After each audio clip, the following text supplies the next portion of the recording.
Bonjour Danielle Simonet. Bonjour. Merci d'être avec nous ce matin. Je le disais, vous défendez les couleurs de la France insoumise à Paris. Votre liste. Une liste citoyenne soutenue par la France insoumise, mais pas uniquement, mais aussi par le parti Révolution écologique pour le vivant. Et ce qui frappe, c'est que vos affiches, elles sont vertes et elles montrent des arbres devant des immeubles. Est-ce que ça veut dire justement que vous vous considérez d'abord comme, vous aussi, une candidate écologiste à Paris? Bien sûr. Alors, la question écologique, elle est centrale. On sait que nous n'avons moins de 9 années pour tout changer. Et les enjeux sur la ville sont colossaux parce que vous avez à la fois la problématique de la pollution. Donc tous les candidats vont aborder leur conception pour réduire la place de la voiture et permettre de soutenir les circulations douces et actives, piétons, le vélo, comment transformer la ville en ville cyclable. Mais j'estime qu'il y a aussi d'autres problématiques sur les enjeux écologiques qu'il faut absolument aborder, notamment la question de l'éco-construction.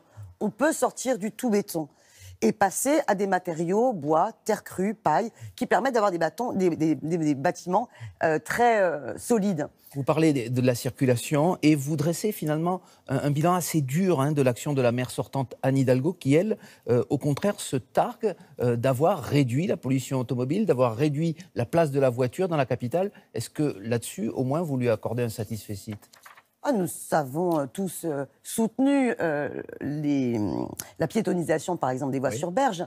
Mais hélas, sur la question du plan vélo, par exemple, c'est à peine 40% des pistes cyclables qui ont été réalisées. Donc on est extrêmement en retard par rapport à d'autres villes.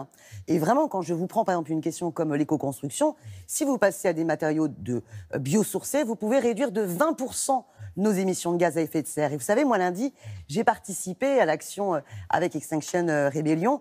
Et franchement, moi, ça me remplit de joie de voir cette génération climat qui est capable de tant d'audace. Et je pense qu'elle est bien en avance. C'est-à-dire qu'on vous comprenne bien, vous avez participé à une action contre des entreprises qui, à vos yeux, bétonnent Paris. Vous êtes pour une écologie combattante, entre guillemets ? Eh bien, écoutez, c'est des actions non violentes qui étaient réalisées notamment sur le site de Lafarge. Ouais. Vous savez, cette entreprise, hélas, qui n'a pas hésité à financer Daesh sur le territoire de Syrie. Ils ne sont pas là pour vous répondre, donc peut-être qu'on va éviter ce genre d'accusation. Je pense que c'est une vraie problématique de se préoccuper de ces grandes multinationales.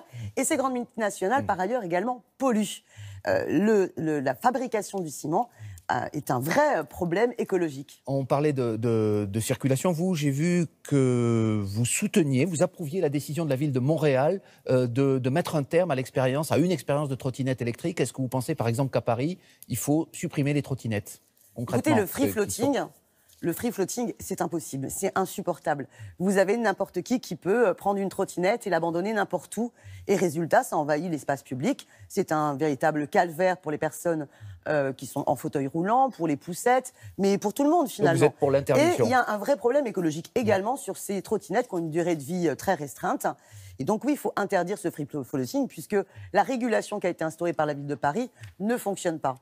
L'un des autres piliers de votre programme, c'est le logement. Le mètre carré à Paris dépasse les 10 000 €. Les loyers sont souvent de plus en plus prohibitifs. Est-ce que vous considérez que la hausse du prix de l'immobilier, c'est aussi une résultante de la politique actuelle menée par Anne Hidalgo? Oui, la problématique du logement, c'est la problématique numéro 1. On n'arrive plus à payer son loyer à Paris. On n'arrive plus à se loger. Donc, il y a deux problématiques. Comment est-ce qu'on encadre le prix des loyers et la réquisition des logements vides? Depuis 3 mandatures, l'équipe municipale de Bertrand Delanoë et de Anne Hidalgo disent « Ah, le problème, c'est que ce n'est pas notre compétence. » À laquelle vous avez participé, à laquelle vos amis... Je suis dans l'opposition, monsieur, depuis 2014. Oui, mais précédemment, vous parliez des 2 précédentes mandatures, avec monsieur Delanoë, vous étiez présent à l'Hôtel de Ville. Oui, tout à fait. Moi, je suis fière de la victoire de Bertrand Delanoë en 2001. Elle a soulevé énormément d'espoir. Tout le monde était là avec les clés de Paris, rendues aux Parisiennes et aux Parisiens. Mais aujourd'hui, force est de constater qu'il est difficile d'avoir les clés d'un appartement à Paris. Donc, comment est-ce que l'on fait? Les mandatures précédentes ont dit c'est pas de notre responsabilité, c'est celle de l'État, c'est celle du gouvernement. Donc, nous proposons une méthode. Eh bien, on organise un référendum pour que la compétence pour fixer le loyer de référence qui permet de baisser les loyers ou de geler les loyers comme à Berlin puisse être fait par la mairie de Paris. Et également que l'application de la loi de réquisition des logements vides puisse être imputable à la mairie de Paris. Et là, vous imaginez, mais les Parisiens et les Parisiennes seront très nombreux à participer à un tel référendum pour enfin qu'on change la situation. Donc vraiment, la baisse des loyers et la réquisition des logements vides, c'est possible si on transfère la compétence à la commune. Daniel Simonet, une autre de vos propositions phares, c'est de supprimer, ou en tout cas d'ouvrir un débat sur les JO de 2024 à Paris. Vous êtes contre. On est un peu surpris, d'autant que l'un de vos colistiers est l'ancien international de football Vikash Dorasso. Lui aussi, il est contre les JO de 2024. Et vous-même, pourquoi l'êtes-vous? Oui, je suis en binôme à la mairie de Paris avec Vikash Dorasso. Et Vikash Dorasso, un grand footballeur qui a déjà participé aux Jeux Olympiques, eh bien, est également pour qu'il y ait un pour le milieu référendum. sportif, c'est un formidable Exactement. vecteur. Pourquoi? Il est pour l'organisation d'un référendum pour ou contre l'organisation des Jeux Olympiques. Parce qu'on nous les a imposés sans aucun référendum. Madame Hidalgo s'est fait élire en étant opposée aux Jeux Olympiques.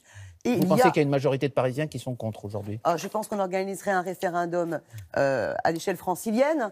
Eh bien, il y aurait une majorité qui serait contre. Parce que vous avez une organisation des JO sur leur forme actuelle, qui est bien plus les jeux des sponsors que la fête du sport populaire que nous apprécions.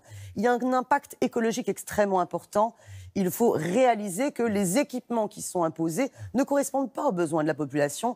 Et c'est par contre la population qui va payer à la fin l'addition. Mais est-ce que les JO, ce ne sont pas aussi des opportunités, un formidable événement sportif pour les jeunes, dans les clubs? Ça, vous le mettez de côté? Vous ne pensez pas qu'il y aurait une énorme déception aussi pour le milieu sportif si les JO de 2024 n'étaient pas organisés à Paris? Concrètement, on se rend compte qu'il y a des équipements de proximité qui ne sont pas réalisés parce qu'il faut prioriser les équipements pour les Jeux Olympiques. Donc, y compris, ça ne sert pas le sport populaire, cette organisation des Jeux Olympiques.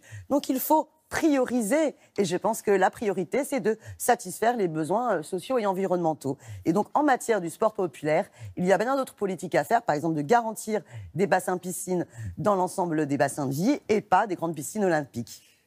Dernière question, finalement, quel est votre regard sur le nouveau paysage politique parisien? Une candidate a remplacé un candidat, Agnès Buzyn.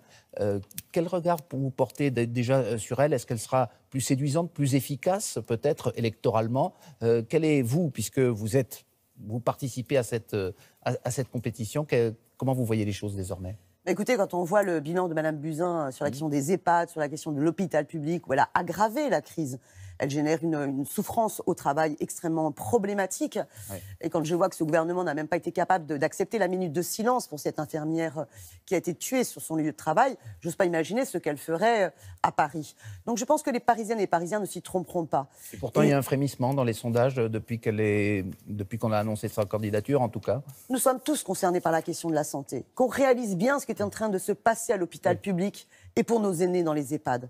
Il ne faut pas de cette politique d'austérité imposée par ce gouvernement. Mais en tant que candidate de Paris, pour sanctionner la politique gouvernementale, que ce soit sur la contre-réforme des retraites ou que ce soit pour défendre l'hôpital public, c'est les listes Décidons Paris.